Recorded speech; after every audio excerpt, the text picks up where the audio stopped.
सासु ननद हमारी ननवाई के बैरनी हो अधिकी रतियना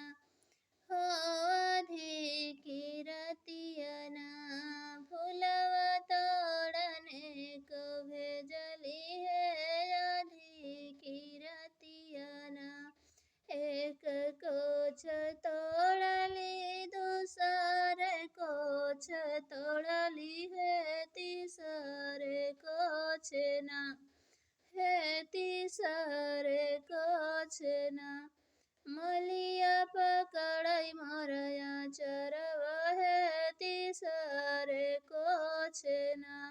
छोड़ी देत्या मलिया तो हमारा चरवा हो आवत हई है ना हे आवत हई है ना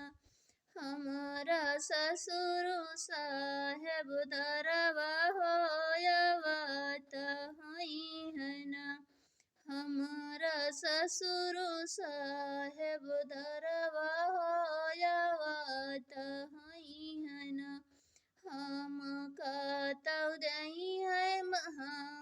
कहतौ दही है मालिया दुई चार बातिया हो तो हो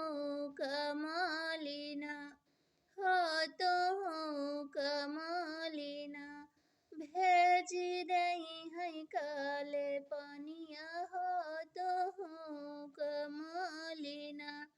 भेजी दही है काले पनिया हो तो हो कमालिना सासु